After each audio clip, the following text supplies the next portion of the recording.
Hello, everyone, and welcome to another Cygilant webinar. My name's Joe Murphy, Marketing Manager at Cygilant. Today, we're going to be covering 5 cybersecurity failures that may be happening at your organization.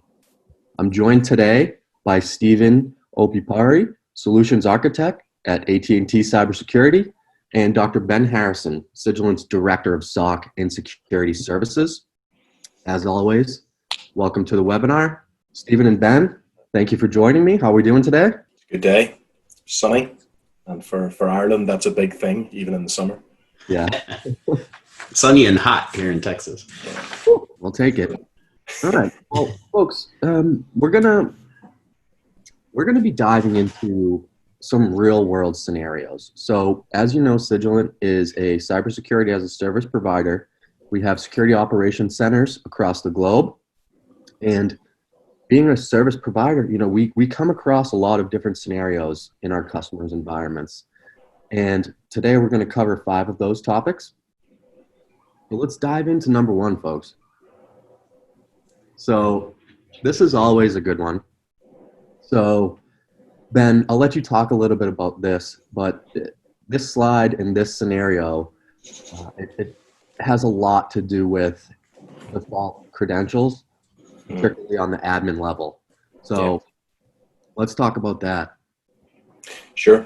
So what we're trying to do here is give real world examples. So every single thing I'm talking about is something that we have experienced one or multiple times over the past couple of weeks in real life customer environments. Some of the details, as you imagine, we're protecting our customers' privacy and confidentiality. So we're changing some of the details to avoid any potential escape of data.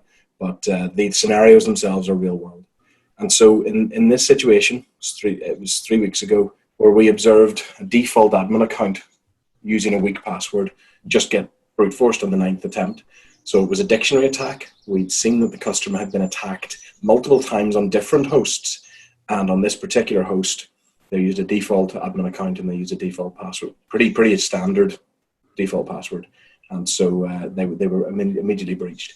And what happened after that is they used that as a pivot point to get inside the network, and they spread from there. So this happens week in, week out, and it's one of the core things that we look to do whenever we talk about security as a service. It's not just, hey, you've been breached, or hey, you've been attacked. It's, hey, look, you know you're actually using default admin accounts. You really need to turn those off. They're too easy to target. And so in this, the fix for this, or the break of covenant with security here, is that the essence of good security is doing the basics well. And it doesn't matter how good your product, how good your team, how good your response is, if you're using a default admin account. It really is. And likewise, doubly bad that you're using a default admin account with a password that's number 9 or thereabouts on some of the top password lists. Absolutely unforgivable. So lots we can dive into, but Stephen, your thoughts on this? Yeah, so as you said, mind the basics, basically.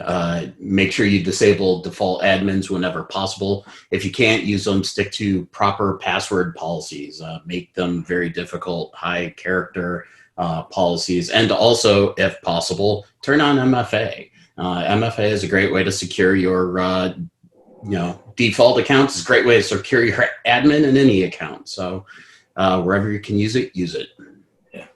MFA is a fantastic invention, because to try and crack someone or to try and attack that, you're now talking about having to compromise multiple devices for single user.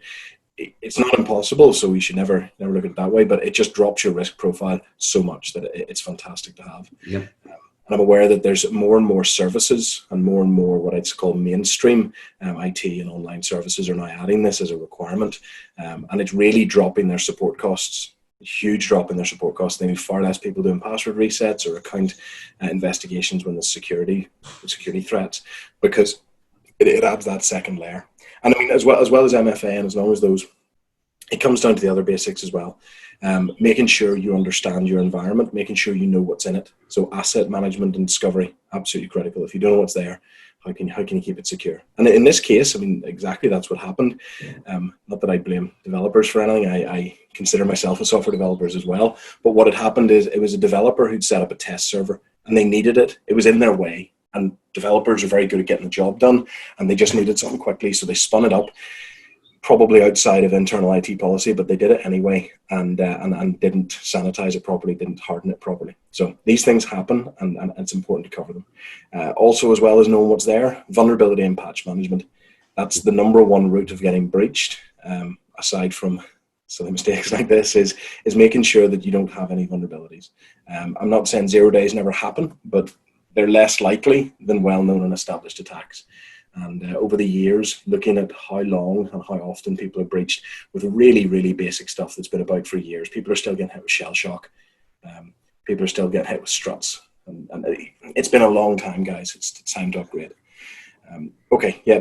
As well as that, looking at your permissions, really important. So make sure to keep an eye on permissions, who can, who can't. The principle of least privilege never goes away. And then making sure to look after your endpoints as well. Don't just make sure the crown jewels are protected, particularly not if endpoints become pivots into the rest of your network. Brilliant. Stephen, anything else on that, or are you? No, that's about it. Let's move on to scenario number 2. Ben, I love when you said, it's impossible to protect what you can't see, right? So, all right. So the second scenario, we're talking 3 a.m. on a Saturday. An organization gets hit with ransomware. I would imagine there was no one in the office. Well, I was going to say, this obviously is another scenario that's occurred with a number of our customers. Stephen, do you want to kick this one off? Let's see. This one, the main thing I would say here is, as it says on the bottom, mind the gaps. Don't trip over your basic security. You can have the best firewalls in the world, but if you don't have any endpoint protection, you're up the creek, basically. I'm not going to say that antivirus is the way to go anymore either. I'm a firm believer in endpoint detection and response now, just to, ring the security bell on that one. But that's about where I'd start on that particular one. Yeah, there's, I don't know if, I expect $10 every time this is used, but I would say that Alien Vault obviously are redefining AV. So we'll pass that on to marketing, but please do cut me in. In this particular one, a bit more details about what happened. And effectively, it was 3 o'clock on a Saturday morning, US time, Saturday morning. We were obviously awake here at 7 or 8 o'clock. But either way, the customer was infected with ransomware. Infection vector, what caused it, we still don't know. And that's a reality of security. Sometimes you will never know what actually was the first infection vector. It could have been somebody clicked on an email they shouldn't. It could have been someone plugged in a USB. It actually doesn't matter at this point. What was important at this point was it was caught within 5 minutes. So within 5 minutes of the ransomware infection starting, it was caught. And it was caught by basically alarms going off on CPU, memory, and hard disk access. I mean, those three in a triumvirate, it's like a big warning sign whenever you have servers start jumping to 100% for no reason at 3 o'clock in the morning, and particularly if you've no history of that. And that comes back to, again, the relationship we build with our customers. This hasn't happened before, and it was suddenly an outlier. And we caught it because we have 24/7, 365 coverage. But were this in an organization without that, leaving a gap in their coverage, it would have been Monday morning. People would all come into the office and find their domain controller had been hit, and every other machine that was connected to it was now encrypted and ransomware. And that really would have taken a number of these businesses off the board. Their backup server was hit. Their desktops were hit. Their POS devices were hit. Everything was hit. And over a 2-day period, you'll come into nothing left. I mean, we look at TravelX as an example of that. TravelX got hit hard, and they were back to the Stone Age. They were back to, say, chisels and tablets for months afterwards, just maintaining service. So really, you don't want to get into the situation of leaving gaps. And that comes down to making sure you've got your 24/7, 365 coverage, and making sure that someone is checking your security alerts and your security alarms on an ongoing basis. And my horrible anecdote on this is, if a tree falls in your forest and no one's there to hear it, does it make any noise? And the same is true for security. If an alert happens at 3 a.m. and you've no monitoring team, does it really make an incident? No. Imagine walking into that on a Monday morning. So I have a personal story for something like this. So a couple years ago, I was working as a waiter at a restaurant, had a POS system, and this was Thanksgiving Day. the POS system crashed, and we had to scurry to break out those old school American Express sliders. Oh man, that talk about stressful. People were looking at that thing like, what is this? And I'm handing them a receipt with their, credit card transaction, and yeah, reverting back to the Stone Age. I mean, you don't want to deal with that. All right. People are taking the dockets and using it as a napkin because they don't know what else to do with it. All right, scenario number 3, folks. So this one is focused around penetration testing, and I'll let you guys dive into this a little deeper. Yeah. So these examples are maybe going a little bit further back in time to earlier in my career, both at MSSPs and also actually on the line in production environments. Whenever you're breached or whenever you're attacked, and in this market today, we're not talking about if you're breached or if you're attacked, it's when. Sooner or later on a long enough timeline, it's when. When that happens, there's a period of silence and panic, quiet, cold sweat to wait and see what happens. And thankfully, most of the organizations I've been involved with and worked with have had great responses. They've prepped, they've done their due diligence up front. But a number of them, and enough of them to make me worry, haven't. They think they have, but whenever the incident actually lands, their incident response degenerates quickly into panic, and then they just start throwing people at it. They start calling out to all their security product vendors, all their security service providers, their IT support, their extra, everybody. It's all hands to the pump. And when that happens, you've probably got 10 times as many people involved in the situation as you need to, and it becomes more confusing, it becomes more complicated, and you spend a lot more time trying to just keep a lid on the situation itself, let alone solve the actual problem. And all of this comes down to not having actually tested your security. And untested capability in the security field, it's like untested software. It just doesn't work when you need it to. And it's like, I know people have a lot of crossover between the IT and the software development and the security fields. If you wrote software and shipped it without testing it, it's unthinkable in today's environment. It's not possible in today's environment if you're using the likes of app stores. I mean, they've testing built in. You test it first, you ship it to them, and they'll hammer it. So in this situation, the same should be true for your security. You must think of, how am I testing this? And some important things with that, you need to differentiate what exactly it is you're testing and how you're testing it.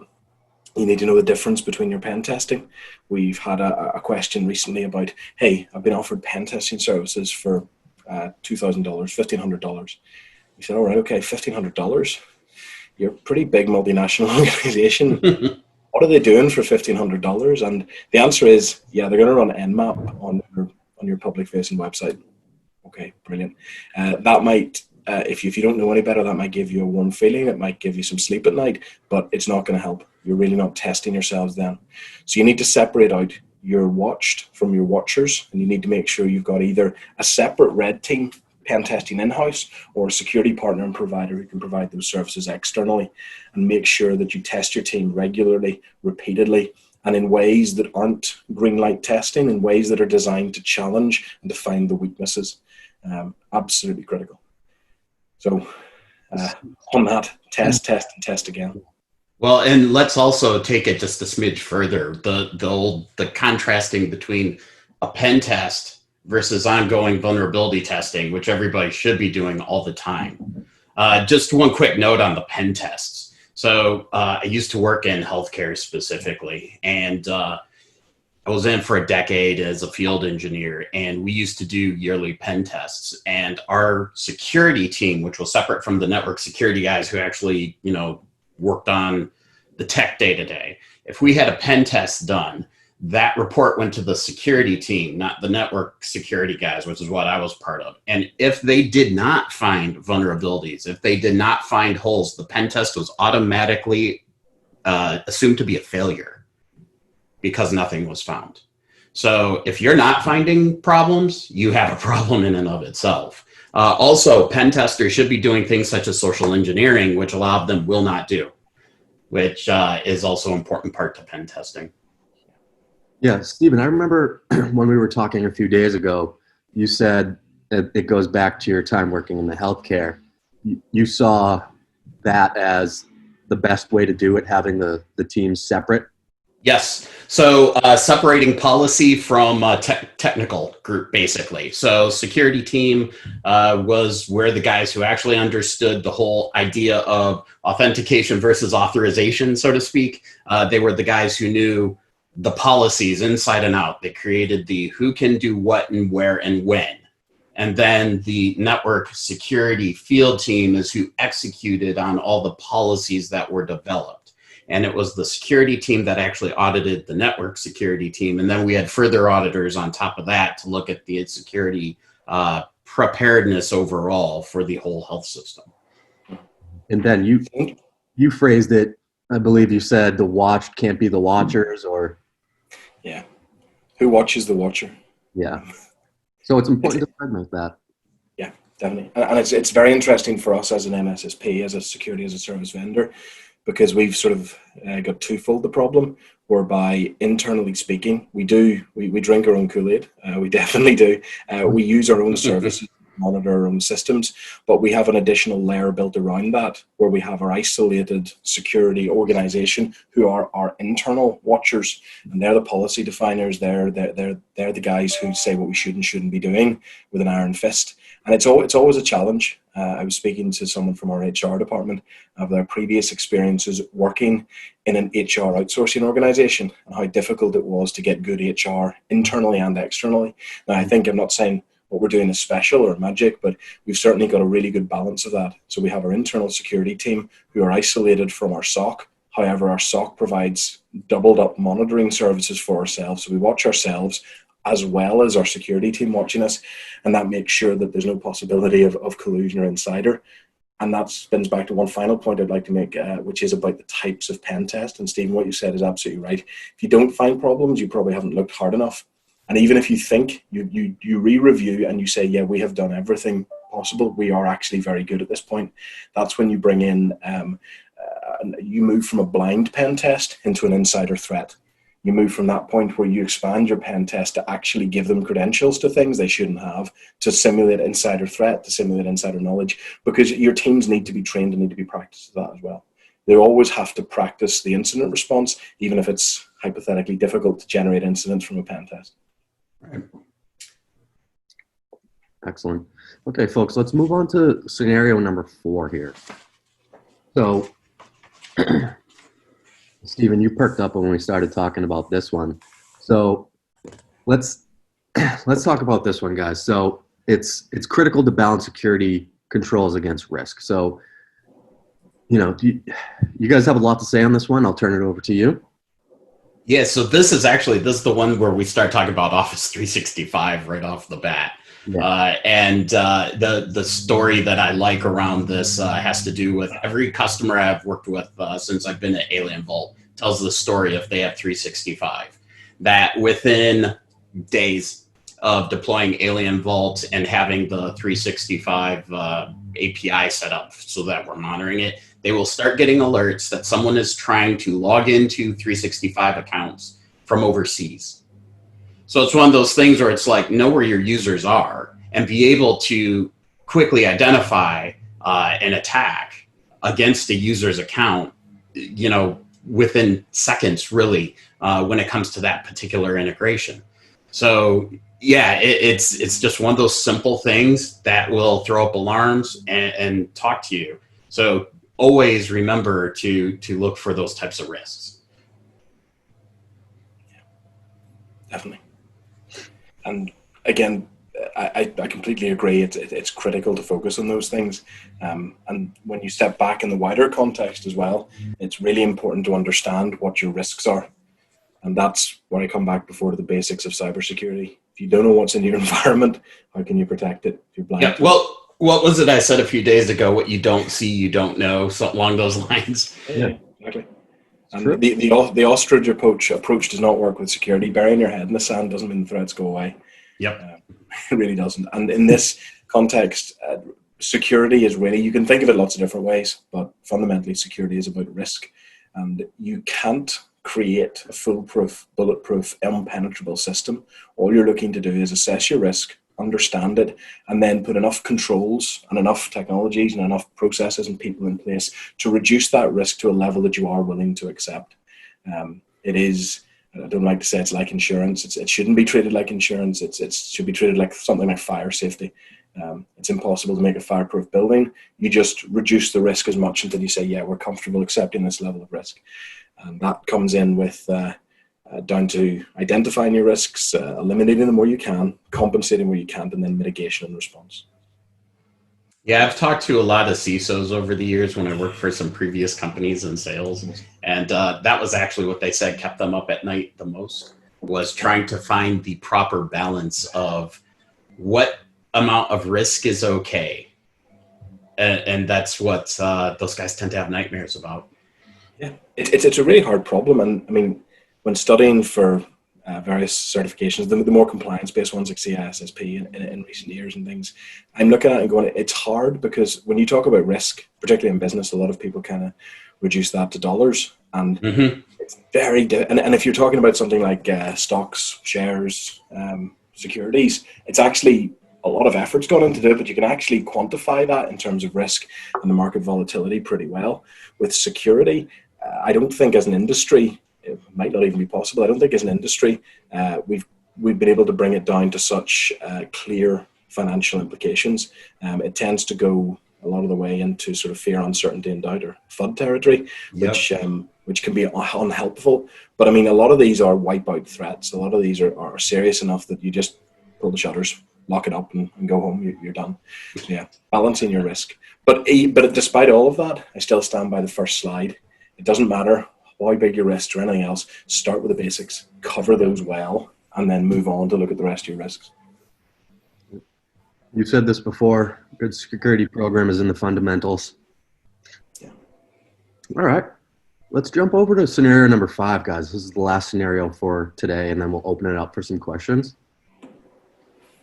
Okay. So this is a great scenario. You know, I've dealt with this when I was in sales. You know, the team gets built up, and then, you know, someone gets a better offer at a company down the street.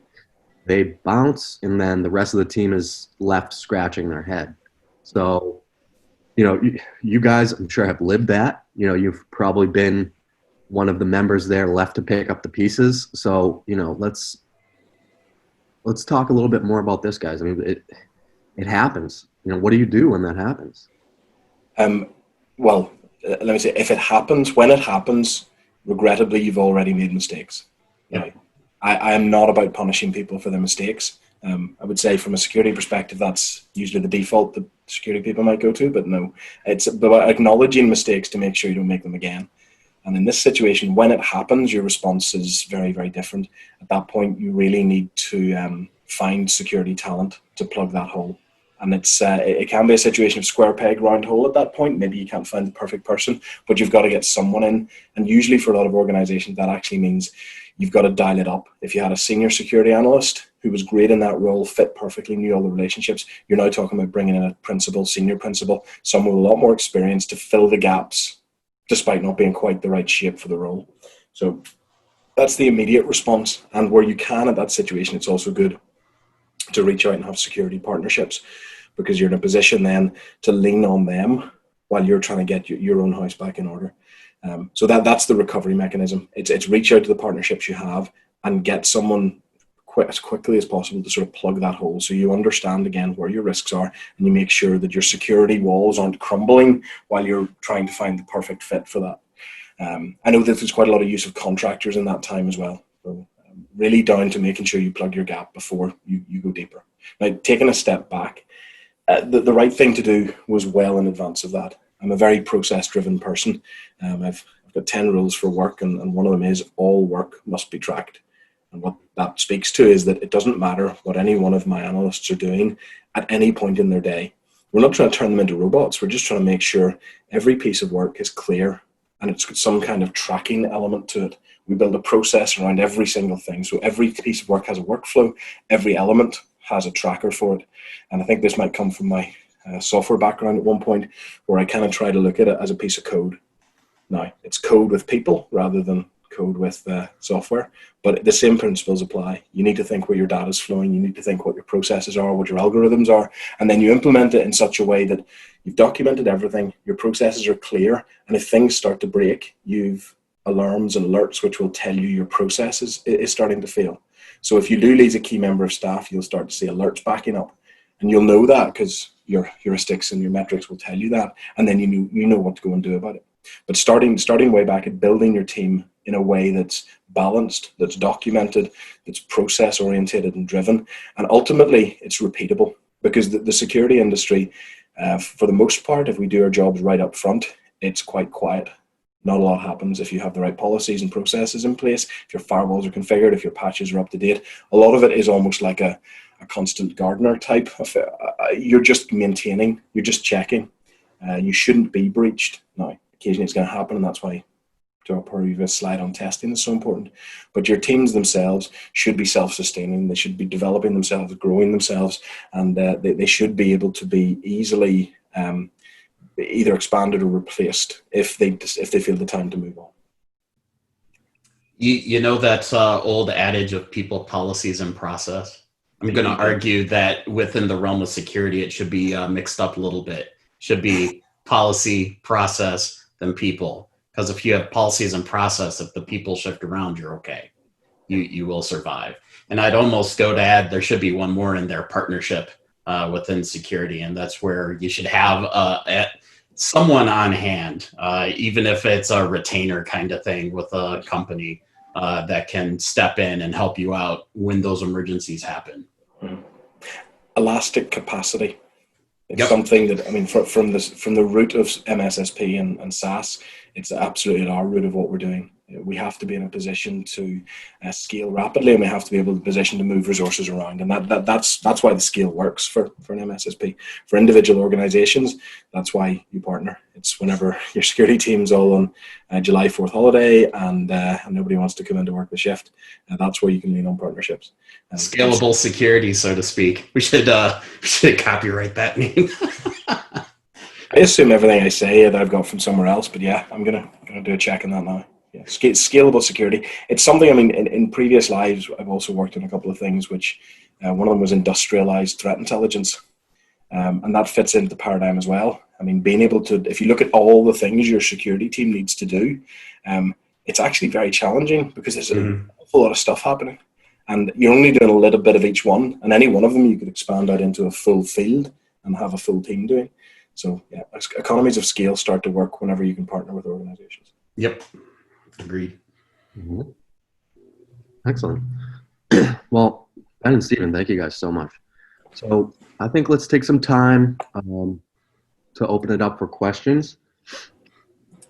So it looks like actually some are in the Q&A here. Ben, there's a question about a particular Sparky Cod. It looks like it was a new form of ransomware that spread across TLS 1.3. Yeah. Okay. So we've got I think we have someone here who was at our webinar yesterday. So yesterday we ran a technical open house here at Cygilant, and we had I think it was a couple hundred people registered for that. So it was busy. It was good. But during it, actually, that was obfuscated. So I shared an example of something called Sparky Cod. In that forum, I didn't want to almost throw a gauntlet down. The actual malware of that is called Electric Fish. That's what I was basing it on.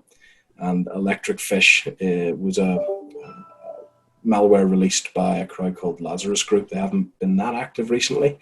The TLS 1.3 bit was a mashup actually. So it's a different element of malware which was observed using TLS 1.3 for its CNC channels.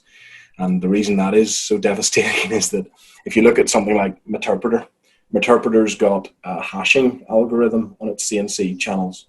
This is from Metasploit, but you can reverse it and IDS can detect it. So you can pick it up at the edge. Whenever you start using TLS 1.3, it's just mulch. You're not going to be able to decode that. And it's a serious problem because we, as an industry, need to evolve beyond and through traditional IDS. I'm not saying IDS goes away, it absolutely doesn't. I mean, it still has value, but if you look at the tapestry of security and covering all of your bases and your basics, IDS certainly has a reduced coverage whenever you're talking about encrypted channels that you can't use PSK, you can't use pre-shared keys with, so you can't give your security provider the keys and say, there you go, because they're session generated every single time. Now, we do have partnerships, Joe, as you know, with we started a new partnership with an organization called Barak, who are focused specifically on detecting malintent and bad actors in encrypted channels, and they do that through a variety of machine learning, of metadata inspection, and other magic, which I'll let them talk about in our next webinar with them. But as a whole, TLS 1.3 is devastating for a lot of inspection type technologies, and yeah, it means pushing more reliance on those specialist technologies, and also moving back into looking for lateral movement instead of all that edge detection. I mean, the secure environment is starting to crumble. Even just, I mean, we've talked about this in previous webinars, even if you think about it from the fact that right now we're in the middle of a global pandemic, each of the four of us, we're sitting in our houses right now. That means that if you used to have a secure wall around your network and your asset, you were sitting in your office, you had a secure environment, but now everyone's sitting at home. We're on every ISP under the sun. We're using a variety of different hardware and software, and a lot of people have VPNs, but a lot don't. So really there's an awful lot of a wider scope for environment attack. And that means that in line with the world changes for CV19 and IDS starting to become less relevant, we need to look across the board. We need to have endpoint protection in place, sufficient and suitable endpoint protection, not just antivirus, like proper endpoint detection, because AV, I haven't looked in a while, but last time I asked, I was told that AV is about, the fastest they'll get definitions out is about 6 weeks, and some of the slowest is 6 months. Now, I don't know how accurate or how specific individual products line up on that. It was anecdotal, but whenever that's the situation, you're really looking for indicators of compromise in other areas. So I explained we called that ransomware infection, not because of signatures or they had endpoint protection. The endpoint protection just didn't catch it. It was more like antivirus. And as a result, we only saw because the CPU and disk usage jumped up to 100%. And from that perspective, that's why monitoring and that's why those sort of services help out. Because you can overcome the inherent security, unfortunately, of the likes of TLS 1.3 connections. Ben, Aaron asks a question here for you guys. Which should be considered, MFA or SSO? It's not either or. Yeah. It's both. Both. You should have both. So something like, if you use Okta, for example, Okta is a platform that supports both SSO and MFA. The reason to go into it, convenience is convenience is generally the driver behind a lot of decisions. I'm not saying it should be, but it is. And whenever you've got 20 different systems, I mean, Joe, I know we've done our internal IT review recently. We've something like 37 different logons. If we didn't have SSO, no one's going to remember those. So they just start using repeated passwords. They start using simple passwords. They start writing things down. So SSO eliminates that. Remember one strong passphrase and have a physical token that is completely separately isolated and separately managed. Yep. And that comes good. So the answer is both, definitely. Yep. Hey, Ben, I know there's a couple different types of MFA, like the SMS based, and then there's, I think, another type that you could do. Well, there's hardware keys too, which actually, that's what personally, just for my own stuff, that's what I use as hardware key. Okay. For yeah. That's how my password vault's encrypted. So I have a passphrase and a hardware key instead of a passphrase and SMS or a Google Authenticator or whatever. It's in terms of which is best. Well, the best one is a hardware-based secure token. So something like what Stephen shared, that's the best. Reason is because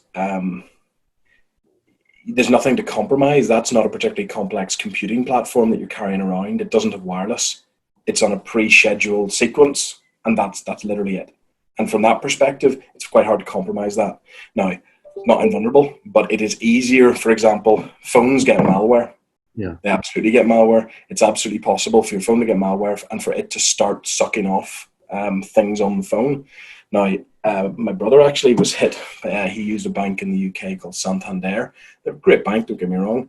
But he was hit by a cyber attack, it was at the time, this is maybe 10 years ago, it was the most advanced I'd seen. They used text messages for MFA. And what happened was he went into his account and tried to transfer money to, I don't know, he was paying a plumber or something like that.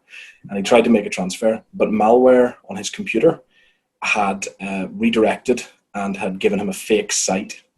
So it had attacked the browser, installed an extension, and whenever he went to their website and made a transfer, it sat behind it, and it took all the details and actually then created a transfer of £10,000 to another account of, I think it was in Turkey or somewhere, created an account transfer for that.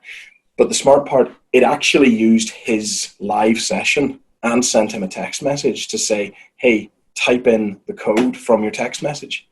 And the text message back then didn't actually say the amount or the destination account number and sort code or the IBAN. It didn't have that in the text message back then. And so he was breached, 10,000 just gone. Got it back on fraud insurance. But if you look at it from that perspective, whenever you compromise platforms, you start to lose trust in them.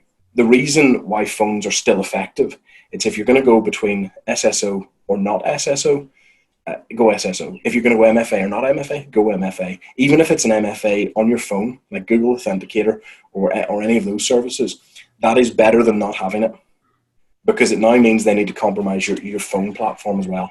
Now, it's one thing why I said you generally want to try and keep your MFA on a platform that's not centrally managed, because if someone compromises your Active Directory and all of your phones are also managed through that, using Microsoft extensions, then you can get to it because you've admin control on the phone as well. But if you're using something like an iPhone or using something which isn't centrally managed, it's all down to those degrees of security. It's better to have them not. It's better to have it isolated. It's better to have a dedicated hardware token that's secure and uses a robust scheme. Hopefully that gives some color and some answer. Yeah. Stephen, again, happy to hear your thoughts on it. No, that pretty much does it. I talk too much. It's all good, Ben. All right. So that brings us to the end of our presentation today. As always, thank you everyone for attending. And as you know, Cygilant is partnered with AT&T Cybersecurity, leading provider of SIM technology, and Cygilant provides security services to those in need. So we're here. Always remember that you do not have to walk your cybersecurity journey alone. There's companies out there like Cygilant to help you along your journey, take you from baseline to innovative and everything in between.